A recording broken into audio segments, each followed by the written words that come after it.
So, you're shopping for a top-tier TCL TV? Good for you!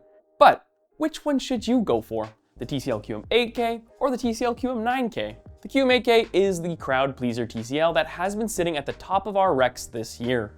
It's bright enough for daytime viewing, composed enough for watching content at midnight, and fast enough for modern consoles. The QM9K is TCL's step-up flagship. Think of it as a more ceiling, more polished version of the QM8K. It adds extra peak headroom for bright highlights, holds that light better as the highlights get bigger, and layers on smarter daily living with Google TV 14, Gemini, and a built-in presence sensor that wakes an ambient screen when you enter the room. What's not to love? Hi, I'm Alex from Ratings.com, and in this video, we'll show you how each TV actually feels to use. Daytime visibility, nighttime HDR tone, color and off-axis behavior, gaming responsiveness, and ports, smart features, and overall value. By the end, you'll know which one belongs on your wall. Let's get going. We'll start with the most obvious difference, HDR brightness. The QM9K drives higher peaks on tiny HDR highlights, and more importantly, sustains more of that brightness as the bright area grows. That is what you feel in real scenes. Bright highlights that stay bright. It's one of the brightest TVs on the market in 2025, bar none. The QM8K, though, is no slouch. It's still one of the brightest TVs you can buy. In theory, it's quite a bit dimmer than the QM9K, but the two look remarkably similar. It's also important to keep this context in mind. Most HDR is mastered at 1000 nits with a much smaller slice at 4000 nits, and only a tiny fraction of frames actually push very small highlights all the way up to those levels. This means that the QM9K's extra headroom is wasted in most of the content you'll be watching, making both TVs look almost identical most of the time. Now, let's talk HDR tone accuracy in a darkroom, because this is where the feel of movies really lives. On the QM8K, HDR tracks accurately up to roughly 650 to 700 nits. That means the bulk of a 1000 nit master, the midtones and where most highlights, lands where the colorist intended. So, faces, skies, and near black detail preserve the mood instead of drifting. You love to see it. Above that 700 nit region, the QM8K starts to over-brighten relative to the PQ curve. On 1000 nit titles, the brightest highlights are rendered a bit hotter than reference. You may notice slightly punchier glints and specular accents than intended, while the rest of the scene stays faithful. Push to 4000 nit masters and that divergence grows in the very top highlights. Again, we're talking about the rarest peaks, not the bulk of the frame, but it's worth noting if you're a purist. The QM9K plays a different game, one that is undoubtedly worse. Its PQ EOTF isn't as faithful overall. You can see shadows sit lower than they should in a dark room with crushed near blacks, midtones ride a bit bright, and the TV can push highlights past the mastering level. The result looks thrilling, as this set is already bright and this makes it look even brighter, but it doesn't strictly respect creator intent. If you're chasing a reference style grade for movie night, the QM8K is the safer pick. Both TVs use dense mini LED arrays with fast transitions, and in real movies and shows, they look essentially identical. Honestly, their halo handling is so close that you won't call either a loser. Heck, they're both winners. Where the QM8K does pull ahead is black uniformity. The QM9K is excellent, but the QM8K is fantastic here. Blacker, cleaner screens with fewer faint patches or clouding in tough pans, and fade to black moments. If you watch a lot of dark, low APL content and you're picky about uniformity, that's the one real picture quality edge the QM8K holds. Of course, black uniformity is very panel dependent, so your mileage may vary. For daytime TV, sports, and YouTube, both are workhorses, but the QM9K is noticeably brighter in SDR. If you're the crank it to the max type, or your room is wall-to-wall windows, the QM9K keeps big bright scenes like ice rinks, beaches, and stadiums looking punchy and vivid. The QM8K is still easily bright enough for any home, and it handles reflections a bit better overall. Its finish deals with direct sources of light more gracefully, which offsets some of the QM9K's raw luminance advantage. Net result, in a normal bright room, they're both great. In a sun-drenched one, the QM9K pulls ahead. Now, let's talk colors. They're basically the same. You're welcome. Okay, no, sorry, let's be serious. When looking at SDR and HDR color volumes on these two TVs, they're, well, basically the same. If we're nitpicking though, the QM9K covers a tad more of the DCI P3 color space in SDR, giving it a very, very slight advantage. but you won't really notice that in practice. Really, they look the same. Even more so, both TVs are basically just as accurate out of the box in HDR with most of the same issues.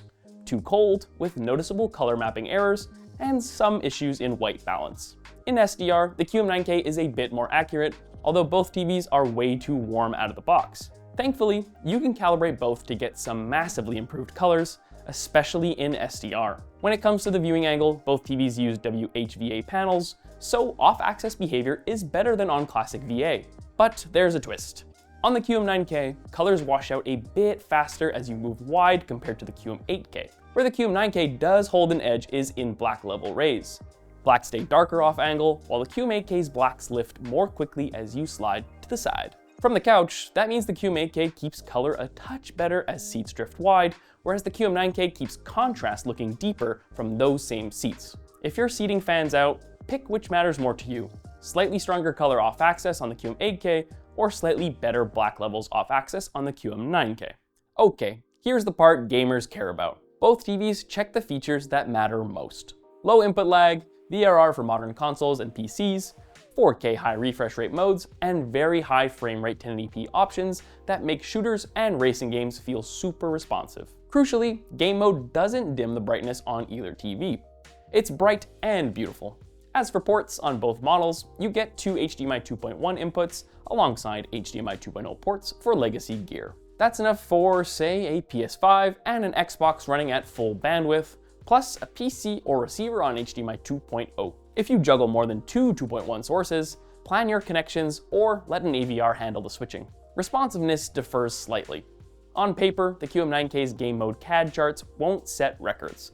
Some dark to bright transitions are slower, but in practice, it's quite responsive for an LED.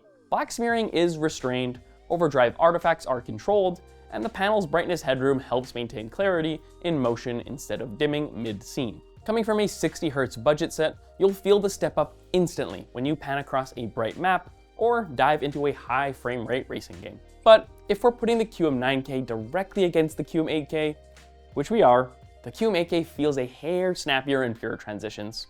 Competitive players chasing every last millisecond will prefer that micro edge. Plus, the QM8K's input lag is a bit faster than the QM9K. Can a human notice it in practice?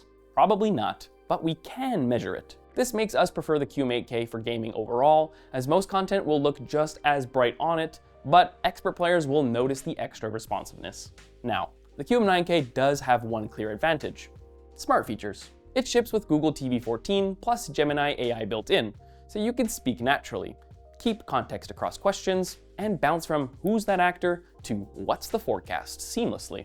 The presence sensor can wake an ambient display when you walk in and sleep when you leave, turning the TV into a part of the room rather than just a black rectangle. The QM8K runs an earlier Google TV build without Gemini or presence-aware ambient. It's fast, stable, and familiar, but it doesn't feel as modern as the QM9K day to day. If smart home ergonomics matter to you, that's a legitimate reason to step up. Alright, so who should consider which TV? Well, if your room is bright and your seating is wide, and you want the newest Google TV experience with Gemini and presence sensing, the QM9K feels more polished. You'll see its extra headroom most in big bright scenes and brief peak hits, and you'll appreciate the wide seat friendliness and ambient UI every day.